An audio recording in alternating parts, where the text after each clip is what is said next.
this map, why it's so important and why the game is about to change on the Ukrainian front. You see this right here, that's the Ukrainian front line, essentially.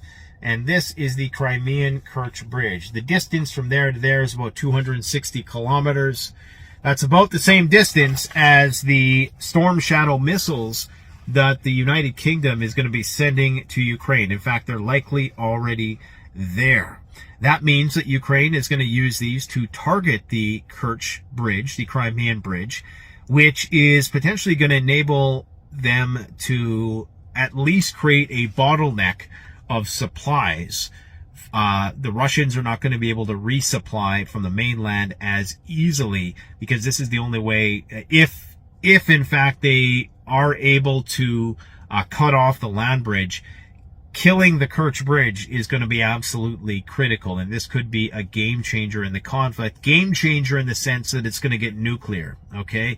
Because the Russians are not going to forfeit Crimea. They simply cannot.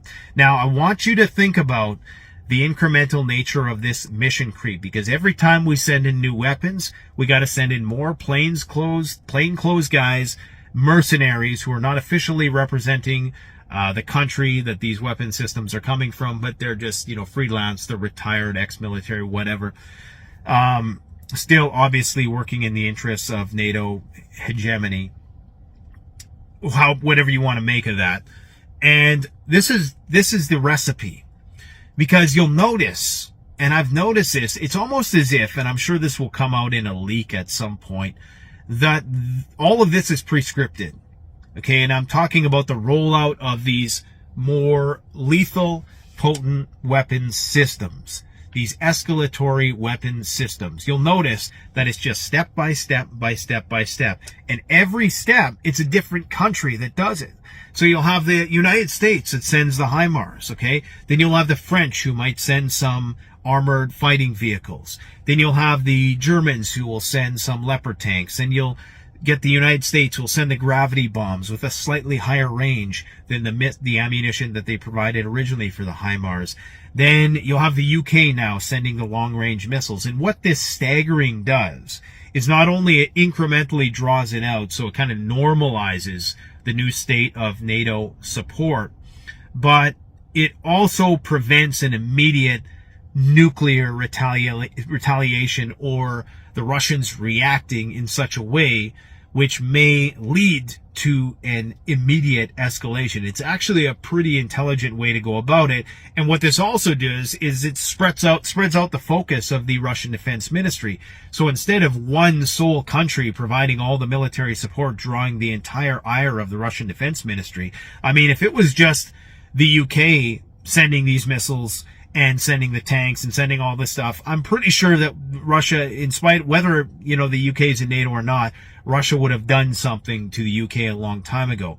Or whether it's Poland sending old Soviet stock warplanes, Su-24s, whatever they are, Su-25s, it would likely, Russia would have by now responded directly against those countries. But because it's so staggered, Russia acclimates to this new state of the normal in the conflict, but it's going to reach a point. Right now, it's like Russian roulette. All of these NATO members who continuously raise the bar, like I don't know whose turn it is to raise the bar next. Next, it's probably going to be the fighter jets, because there really is no bigger escalation in terms of, ground-based vehicles, in terms of missiles. The next escalation would be warplanes as far as this conflict is concerned. There's longer range missiles that could be provided to the Ukrainians. But in terms of what they need right now, they have everything they need to target everything within their territory and Russian territory.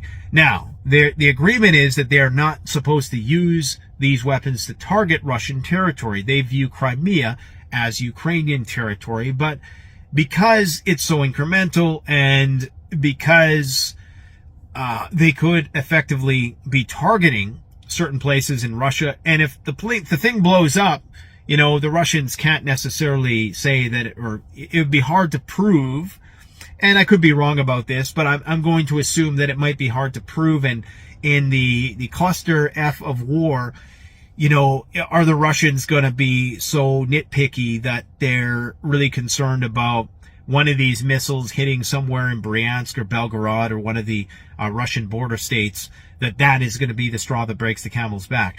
This is Russian roulette in the sense that one of these days, whoever is the next country in the escalatory ladder that this pre-scripted rollout of these weapons, this mission creep, could be the one that gets the bullet. And I think, you know, the United States realizes this. They were glad and relieved that the UK were the ones that sent the long-range missiles. But you got to ask yourself, why didn't they do it? Well, it's obvious why they didn't do it, because of this strategy that I'm talking about here today. So this is it. I mean, on top of that, in this new $1.2 billion weapons package, I talked about this yesterday, but this is likely the most significant development of all. And it's not just the fact that they're going to have these long-range weapon systems.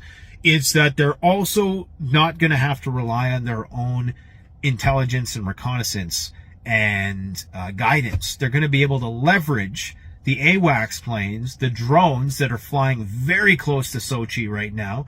One of these drones are going to get shot down. Russia is going to have no choice. Mark my words, they're going to shoot down these drones. They're going to start shooting down NATO drones. They already pretty much did it. There's a technicality. They didn't officially shoot it down. They poured some gasoline on the whatever they say. But this is it. This is the path of escalation is written. They got to keep this war going for the time being, because there's political motivations, there are financial motivations, there are all kinds of hands in the honeypot right now. We don't want a lame duck president, so we got to keep the war going because there are no lame duck presidents during hot war times. I am not so confident, like some of you guys, that Donald Trump, with all the bluster about how he's going to end the war in a day, look, I'll take a wild card over a sleepy creepy at this point in time. What do we really have to lose?